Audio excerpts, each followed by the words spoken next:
मैं अपने कैमरामैन से कहूँगा कि इसके बाद वो आकाश की ओर कैमरा दिखाएं। हालांकि शटर स्पीड चेंज करनी पड़ेगी, लेकिन अब देखें कि ये बिल्कुल अपने और ये देखिए संजय, ये तस्वीरें देखिए, आप कुरुक्षेत्र से भी दिखा रहे थे, वाराणसी की ये तस्वीर है। त्यागी जी, इस तस्वीर को देखकर क्या लग रहा है आपको, कितने % यहाँ पर सूर्य ग्रहण?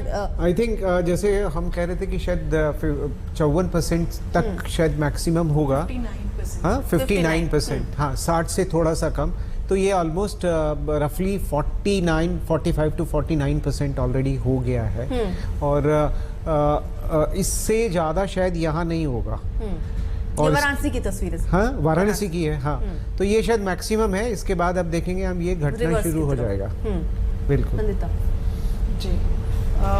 देखिए, जहाँ तक का बात अभी बात हो रही थी अल्ट्रावायलेट रेडिएशंस की और नहीं होने की, तो साइंस के साथ जो हमारे एंशियंट साइंटिस्ट में बोल रही हूँ, संत थे, और जिन्होंने इतना सारा खगोलीय घटनाओं के बारे में बताया बिना टेलीस्कोप को देखे हुए, जानकारी, यानी कि यहाँ से सन की डिस्टेंस कितनी है, चंद्रमा की डिस्टेंस कितनी है, ये सारी चीज़ें बताई। तो उन्होंने उस समय भी, और क्योंकि राहु और केतु उस समय बहुत ज़्यादा नोड्स होते हैं और वो बहुत ज़्यादा एक्टिवेटेड होते हैं, उस वजह से राहु क्या होता है, छाया ग्रह है और सडन इंडायरेक्ट अटैक करता है। तो आपके मानसिक पटल पे बहुत इंडायरेक्ट है, इमोशनल लेवल पे इंडायरेक्ट अटैक होता है। और ये अनंतिता, जल्दी से तस्वीरें भी देखिए। सबसे पहले ये अमृतसर से ही सूर्य ग्रहण की एक तरीके से कहिए भारत में शुरुआत सबसे पहले अमृतसर में ही दिखा सूर्य ग्रहण, और वो सबसे ऊपर आपको जो तस्वीर दिख रही है वो अमृतसर की ही दिख रही है। उसके बाद मुंबई, दिल्ली, हरिद्वार, जम्मू, अलग अलग जगहों की हम आपको तस्वीरें दिखा रहे हैं जहां पर सूर्य ग्रहण अब दिख रहा है। वाराणसी की भी हमने तस्वीरें दिखाई, प्रयागराज की भी हमने तस्वीरें दिखाई। तो देश के अलग अलग शहरों में अब सूर्य ग्रहण दिख रहा है। लेकिन इसके साथ अगर कुछ और भी दिख रहा है तो वो है आस्था, वो है लोगों की श्रद्धा,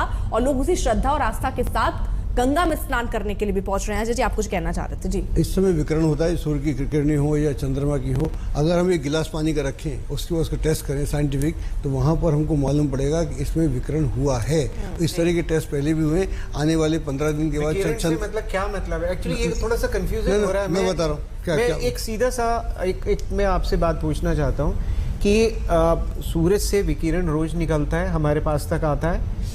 अब उसके आगे चंद्रमा आ गया है, तो विकिरण कम होगा या ज्यादा होगा? ज्यादा होगा। कैसे होगा? मैं वही पूछ रहा हूँ। क्योंकि विकिरण ज्यादा होगा। अगर आप इस समय टेस्ट करेंगे तो दिक्कतें आएंगी। जो हमने टेस्ट किए हुए 15 दिन बाद अगर आप करेंगे तो उसमें आपको रिजल्ट मिलेंगे। बिल्कुल, आप 15 दिन बाद कीजिएगा, चंद्रग्रहण आ रहा है तो मिलेगा। अल्ट्रावायलेट रेडिएशंस तो ऑटोमेटिकली उतनी ही रहेंगी, लेकिन लिमिटेड जब लाइट आती है, आपकी आईज एक्सपेंड होती है to look at that light, and then you observe more. तो एक लिविंग ऑर्गेनिज्म है। यस, अगर आप अंधेरे थोड़ा आप पानी में लिविंग ऑर्गेनिज्म, आप एक्सपेरिमेंट करो, इट्स अ साइंटिफिक एक्सपेरिमेंट कि आप थोड़ा सा कम लाइट में आप अपनी कॉर्निया को एक्सपैंड करते हैं टू एब्जॉर्ब द लाइट, ताकि आप और ज्यादा रोशनी देख सकें।